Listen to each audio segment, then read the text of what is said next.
the evidence just keeps piling up. For the Roman Catholic Church, the doctrine of the Trinity is the central doctrine of the Catholic faith. And according to the Pope, Rome's ecumenical effort is a spiritual process that is rooted in the Trinity. To accomplish this ecumenical process, the Catholic Church established the Pontifical Council for Promoting Christian Unity. Their purpose is Christian unity through the ecumenical spirit. That's exactly what the book of Revelation warns will happen in the last days, a global union of false worship. The question is, why is the Seventh-day Adventist Church so deeply involved with this Catholic Ecumenical Council? We'll find out today on Prove All Things.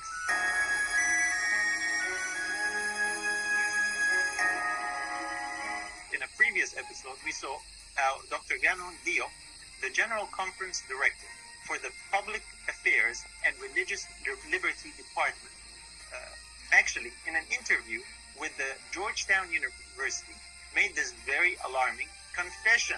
He said, "We belong to the family of Christians who confess the Trinitarian God."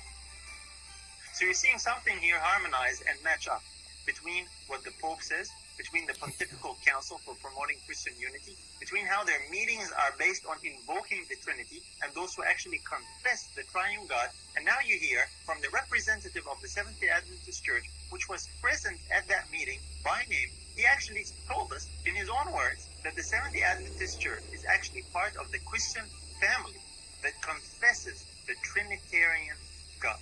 And it's on the basis of this belief and this confession in the same Trinitarian God that the Seventh-day Adventist Church can actually take part and participate in such gatherings and such events. I hope you now understand why the Seventh-day Adventist Church is so deeply involved with this Roman Catholic Pontifical Council.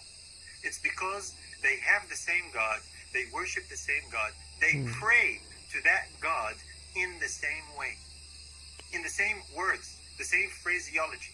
Even the books have the same symbols on them, with the same contents when it comes to the practice and how the theology is influenced by reflection on this Trinity, on this God that is worshipped. It is tragic that the Seventh-day Adventist Church is actually part of such a movement.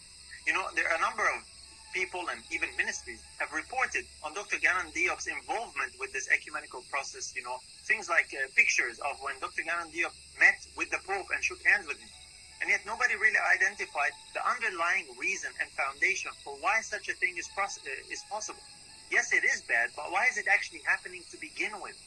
It is because the same God is worshipped. It's interesting, that picture you actually see, that right there is the president of the Pontifical Council, Cardinal Kurt, happy, smiling, because the Pope and Dr. Diop are shaking hands. This is the family of Christians who confess the Trinitarian God. This is why they can all stand together as part of, as members of this one big family, all worshiping the same God. It is for this reason that God sends a message in the last days, recorded in the book of Revelation, known as the three angels' messages, to restore worship back to Him, the true God. It's not possible to preach the first angel's message, which is about the true God, while worshiping and promoting and defending the God of Rome. This information is shared as a warning.